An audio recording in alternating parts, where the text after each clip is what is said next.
Olá, sejam bem-vindos a mais um Lado a Lado Cast. Meu nome é Marlene Oliveira, sou fundadora e presidente do Instituto Lado a Lado pela Vida. E estamos em mais uma semana da imunização. Desde 2021, o Instituto Lado a Lado realiza a Semana da Imunização, com o objetivo de conscientizar e informar a importância de todos nos mantermos sempre com a vacina em dia. Você pode acompanhar todo o conteúdo da semana de imunização nas nossas redes. No Instagram, nós somos @Instituto Lado a Lado pela Vida. No YouTube, TV Lado a Lado. E você pode nos acompanhar também pelo portal do Instituto, que é ladoaladopelavida.org.br. Neste episódio, vamos conversar sobre um tema que tem um nome que talvez você não conheça: arbovirose. Arbovirose. E para falar sobre esse tema, convido uma pessoa que eu adoro, que eu admiro, uma mulher incrível e que eu estou super feliz de tê-la hoje aqui conosco, que é uma médica e sanitarista, e ela é diretora da SBIM Regional São Paulo, uma grande profissional, que é a doutora Melissa Palmieri. Seja bem-vinda, Melissa. Estou super feliz de tê-la aqui. Muito obrigada, mais feliz estou eu aqui de estar junto a você e agora, nesse momento, falar com tantas pessoas que precisam de informações sobre prevenção em saúde. E para começar, para já aquecer esse bate-papo, doutora Melissa, fala para a gente o que é arbovirose? Nome estranho, né? Muito! Arbovirose são doenças transmitidas por artrópodes, que a gente fala, mosquitos, vamos falar de uma forma bem para o pessoal entender. Eles acabam transmitindo o vírus e as mais conhecidas arboviroses no momento são dengue, chikungunya, zika e nós temos também a febre amarela, são as mais conhecidas. Isso não quer dizer que nós não tenhamos preocupação com outras que possam vir a acontecer. Tem sido aventado muito outras, por exemplo, Oropost. E nós sabemos, Marlene, que com a questão de cada vez mais invasão de biomas, o ser humano invadindo áreas onde esses mosquitos viviam, eram doenças específicas nos animais, nos biomas entre mosquitos da área silvestre com animais. Na hora que o homem entra nesses biomas, existem aí os riscos de, infelizmente, bater aqui na madeira, 1, 2, 3, de outras arboviroses acontecerem. Esse é um risco que nós falamos, eu que trabalho com área de controle de surtos e doenças, é uma das preocupações futuras, de desafios futuros em saúde pública, certamente. Uhum. E eu quero te perguntar, assim, já entrando numa polêmica, né? Eu quero te perguntar sobre o critério de escolha para a vacinação contra a dengue, né? Tem uma coisa que acaba deixando um pouco essa dúvida quanto à faixa etária. Você tem a questão dos 29 a 39 anos, né? Segundo o site do Ministério da Saúde. A vacinação, no entanto, você tem essa incidência maior, só que quando você entra no site, está direcionada para a faixa etária de 10 a 14 anos. E aí você também tem os idosos, né? Como que fica isso, né? Como que é essa escolha, né? As escolhas em introdução em saúde pública são extremamente complexas, como muito bem você coloca. Aí vira uma polêmica porque são escolhas complexas. Você tem que escolher um público onde você tem uma disponibilidade do produto, que é o primeiro grande problema neste momento. Ou seja, existe uma vacina aprovada desde o ano passado com público de 4 a 60 anos. Essa vacina em bula é essa faixa etária. A Organização Mundial da Saúde, ela emitiu que para a introdução em saúde pública, o ideal seria entre 6 e 16 anos, obedecendo critérios de verificação de exposição a risco de exposição à infecção, a risco de hospitalização. E aí, no Comitê Técnico Assessor, junto aos técnicos do Ministério da Saúde, houve uma discussão fervorosa, né, diga-se de passagem, no sentido de quem escolher, aquela história de escolha de Sofia. Sem dúvida, Marlene, você deixa muito bem claro, a dengue é um problema de saúde pública para todos aqui no país. Então, o ideal é que tivesse vacina para todos os grupos, uma expansão de forma que houvesse essa disponibilidade. Mas não tem produto. Não existia, o pouco produto que tem, né? O governo tinha que fazer essa eleição e verificou-se que esse grupo, como você muito bem elencou, de 10 a 14, fazia mais sentido na introdução inicial, que ainda nós estamos vendo acontecer por fases, nem todos os municípios ainda receberam, né? Então, e aí eu vou querer também trazer mais uma polêmica, e agora mesmo nesse grupo, que tem a disponibilidade, muitos pais, por falta de informação, ou às vezes por informação inadequada, né? Porque a gente sabe que, infelizmente, algumas pessoas ganham dinheiro divulgando informações falsas em saúde, que eu lastimo muito, é uma situação até criminosa, né? E aí os pais não estão procurando vacina em algumas cidades. Essa vacina que está de 10 a 14 anos. Então, de novo, e até para governo, quando eu disponibilizo que você tem um número para aquela faixa etária, eu não tenho a procura de completar essa cobertura vacinal. Como eu justifico ampliar a faixa etária se eu disponibilizando de graça eu não estou fazendo nem naquele grupo? Então, é realmente um assunto controverso e de desafio em saúde pública, mas que a gente precisa começar, né, por algum lado. Tem uma coisa que assim me causa uma certa angústia, que todos nós percebemos se eu olho para 2023, para 2024, todos nós percebemos um grande aumento da dengue. Se deve a que isso, né? É porque está se diagnosticando mais, porque está se falando mais. Por que isso, né? Também é multifatorial. Na verdade, assim, a dengue é uma doença endêmica no nosso país. Então, nós sabemos que é uma piada que se faz que o mosquito, a Aedes aegypti, alguns traduzem, isso não sei se isso é 100% correto, mas você pode depois investigar essa informação, chama odioso do Egito. Ou seja, ele deixou o Egito, ele falou, o Brasil é legal, vou ficar aqui. E o ser humano deixa as condições adequadas para ele se proliferar. Então, uma doença... Tá gostando, né? Tá gostando.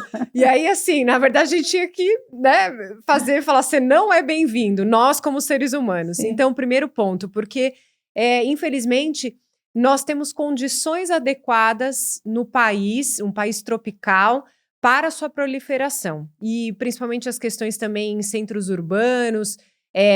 temos as questões de pessoas que têm deficiência de guardar água, acabar guardando, você deixa um ambiente muito propício para o mosquito. Só que nós sabemos que os epidemiologistas, quem trabalha com vigilância, sabia que existem esses comportamentos cíclicos de explosão de casos. E nós acreditávamos que em 2023 já ia acontecer. E acontecer em 2024. Então, assim, falar que seria uma surpresa, não é uma surpresa para quem trabalha com olhar os cenários epidemiológicos. Mas quando acontece, é muito interessante que as pessoas acabam... eu falo que o ser humano é um comportamento de bombeiro. Tá pegando fogo, eu vou lá ver. É engraçado até, vou fazer um paralelo. A vacina estava disponível, quando ela foi lançada, somente no serviço privado. O ano passado, desde junho do ano passado, 2023, estava disponível. E as pessoas, né, não procuraram tudo. Começa a escutar, sai o mundo procurando, e agora tem a falta da vacina, porque foi priorizado no serviço público, com todos os critérios que nós estamos de acordo. Então, nesse sentido, por que as pessoas não atuam preventivamente na vida, né? E sabendo também disso, até as questões de municípios, e, por exemplo, eu trabalho no município de São Paulo já desde o ano passado, prevendo essa situação que era iminente que aconteceria. Houve sim estratégias de compras, por exemplo, de larvicidas, de inseticidas, porque são todas estratégias que eu diria que não existe uma estratégia única que vai acabar com a dengue, mas existem estratégias que vão estancando aquele sangramento que está acontecendo, né? Então, nesse sentido, nós temos que ter preparação, porque o Brasil acontece isso. E para piorar, no mundo, eu digo para piorar e para melhorar, porque quando começa a ter mais dengue em outros países do mundo, inclusive em primeiro mundo, começa a haver mais investimentos. Quem sabe haja um desenvolvimento de um antiviral para dengue, que isso não existe hoje. Então, os países que começam, por exemplo, Estados Unidos, Flórida, né? Nós temos o Havaí e Porto Rico. Porto Rico estoura casos de dengue. É um problema de saúde pública. Na Europa, os países que estão com alteração climática começam a ter um ou outro caso. E aí eles vão começar a se preocupar em desenvolver mais coisas. Sim, isso é um ponto positivo para vir algo novo aí, Exato. Né? Investimentos, né? Agora, falando um pouco em sintomas, né?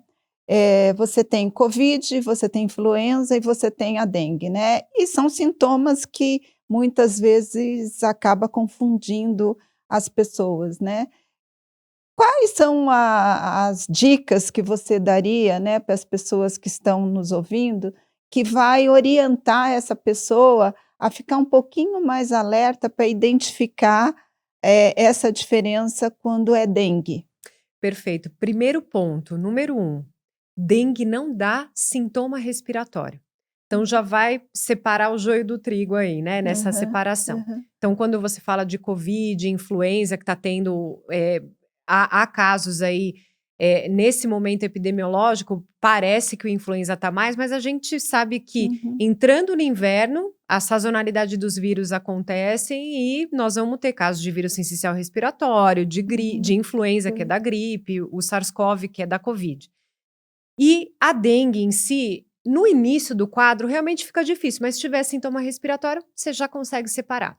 Quais são os principais sinais e sintomas da dengue? Precisa ter febre, e a febre aqui eu sempre falo, ela aferida ou referida, porque às vezes quando a pessoa vai no serviço de saúde, vai lá verificar, não tem febre, e vai falar, não é dengue. Fala, não, mas espera aí, a pessoa mediu essa febre, então deve ser considerada. Então a febre, dor de cabeça, dor atrás dos olhos, uma dor muscular importante, uma dor articular.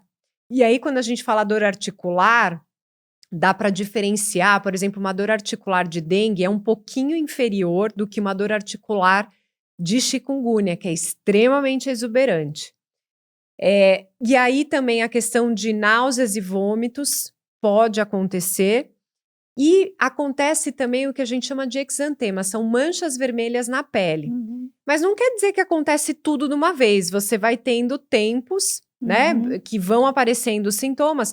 O mais importante, Marlene, que eu queria falar para todo mundo e todo mundo que conhece alguém que tem o início do sintoma, já começa hidratação.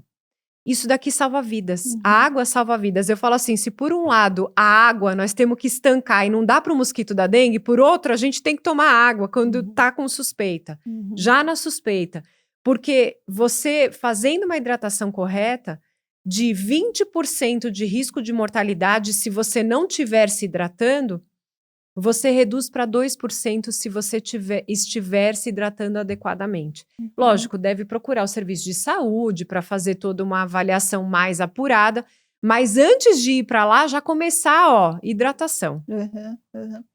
Os casos de chikungunya são menores que os da dengue, né? Essa é uma afirmação válida ou não? É válida em vários municípios, sim, é válida. Existe aqui uma questão complexa também, quando a gente trabalha com vigilância epidemiológica, eu gosto de usar essa frase, quem procura acha. Então assim, se eu não suspeito, se eu não procuro, será que está circulando ou não? Isso é um ponto de interrogação. Eu acho que a pandemia ela traz um legado de que nós precisamos sim investir bastante na vigilância laboratorial. De tudo, não estou falando só de arbovirose, estou falando também de doenças respiratórias. Por quê? Porque só com essas informações eu tenho uma real fotografia do que está circulando no meu país. E hoje já existem ferramentas. Então, que haja investimentos relacionados a essa questão. E, lógico, o profissional de saúde pense nas doenças e, no pensar, ele vai atrás dos diagnósticos. Então, neste momento de fotografia que a gente tem, realmente essa frase faz sentido. Nós temos mais casos de dengue na maior parte dos municípios do país, mas não quer dizer que a gente não pode tirar o olho de chikungunya e também de Zika. Zika tem uma característica mais de explosão de casos em um local específico. Vou dar o exemplo do município de São Paulo, onde eu atuo. Desde 2019 não circula o vírus da Zika. Mas a gente não pode... Não é porque ele não circula que eu devo esquecer dele. Lógico. Porque pode haver um risco dele pegar uma grávida e acontecer todas as repercussões que a gente sabe de danos que o Zika vírus ocasiona se uma mulher estiver grávida e for infectada.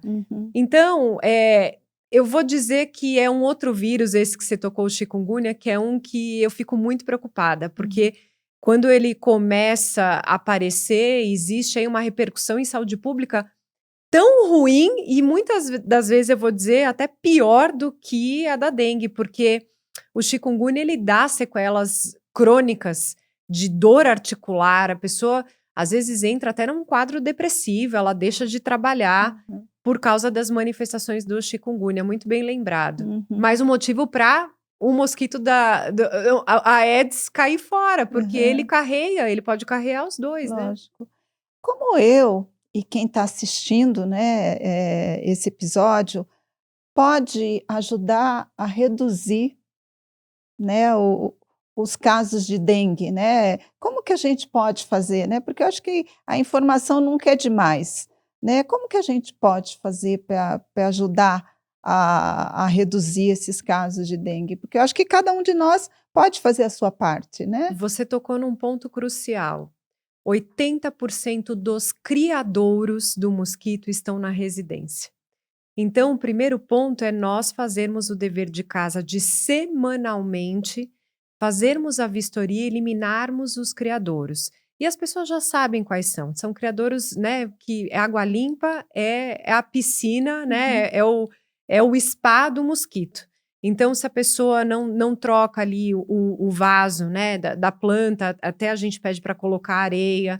Tem a questão das calhas entupidas. Tem tantos materiais, né, Marlene? Desconhecimento, eu acredito que a população não tenha mais, porque são tantos anos dos locais de criadores. Então, esse é o primeiro ponto. É lógico que, eu sempre falo, é uma sociedade civil junto com o poder público. Existem as ações, sim, do poder público, aos quais os municípios, eles tomam as ações. No momento que você tem uma notificação, existem todos os desdobramentos de ações de controle desse mosquito. Por exemplo, se é uma suspeita de dengue, vão os agentes de zoonoses, endemias, que a gente chama, eles vão na casa auxiliar. Às vezes a pessoa não sabe onde tem um criador, eles vão lá para eliminar os criadouros. Se o caso deu positivo, tem as ações que o pessoal conhece popularmente como fumacê, que é a nebulização. E a população é muito interessante que fica toda hora falando assim, não, mas é porque não passa fumacê todo dia, não. Gente, não é todo dia. Você não pode colocar um inseticida todo dia, toda semana ali no local. Então, o ideal é estancar o quê? O local do criadouro, que é uma função nossa. Então, o primeiro ponto é esse. O segundo ponto é utilizar, nesse momento que está com um número aumentado de casos, repelentes nas áreas expostas do corpo. Não precisa passar no corpo inteiro. Utilizar também barreiras físicas, que agora está começando a esfriar, né? Mas como a gente está com essas alterações climáticas, tem dia que está calor ou não, mas o ideal é você usar roupa clara, porque você facilmente visualiza o mosquito e pode matar esse mosquito. Utilizar, como eu falei, o repelente, que são barreiras que auxiliam. Se a pessoa está doente, não deixar de usar o repelente, porque se o mosquito picá-la e sair em busca de outra pessoa, a doença vai se proliferando, né, na comunidade. Então, eu acho que esses são os principais que a gente pede, fatores de prevenção. E, lógico, existe vacina gratuita. Nesse público que tem a vacina gratuita, leve o seu filho para se vacinar. É essencial, porque ela vai evitar hospitalização e mortalidade, que é isso que a gente tem medo na dengue. Uhum. Melissa, tem um tema que não está aqui, né, no nosso script, mas que eu ando muito preocupada, é a questão do Rio Grande do Sul. O que vem depois de tudo isso, né? E eu queria muito que você, como médica sanitarista, e uma grande pesquisadora aí, que você falasse um pouquinho também o que que pode, né, o que que a gente pode orientar e o que a gente pode também deixar aqui de mensagem e de orientação de alguns cuidados, algumas, orientações, pós, né, porque aquela água vai baixar, ela vai, né, vai ficar alguns criadouros, vai ficar algumas piscinas ali, né, que vão servir de áreas, né, para proliferar alguns desses, vírus, né. Então eu queria muito aproveitar esse momento para a gente também, deixar algumas orientações, porque eu estou muito preocupada também com o pós, né, porque eu acho que, esse momento é muito difícil, é muito duro, mas o pós também vai ser muito difícil, né. Exatamente, você toca nesse assunto, né, de que e mais uma vez, né, acabou que as cidades foram invadidas pela água, de novo entrando em biomas, né, o que que vai acontecer nesse pós? Então, o primeiro ponto é a reestruturação do sistema de saúde e até a questão de estar alerta para sinais e sintomas, qualquer dúvida que houver para já procurar, e eu sei que estão sendo desenvolvidas as tendas, está sendo tudo reconstruído. Houve um ambiente ali, entre aspas, de guerra. É isso que acontece com quem está lá, e já conversei com pessoas que estão lá, falar o que a gente vê muitas das vezes em mídia é muito inferior do desastre que está acontecendo lá, com os nossos irmãos do Rio Grande do Sul. E nesse momento, então, pensando primeiro na pessoa sobre risco de doença, então, evoluir com sinais e sintomas, procurar. Hoje estão sendo ampliados os voluntários, reestruturando o sistema de saúde para investigar e poder. Vai precisar coletar exame para investigar e atuar. Esse é o primeiro ponto. Segundo, a prevenção de você, quando tudo isso baixar, realmente fazer essas ações de limpeza no risco de você tentar eliminar.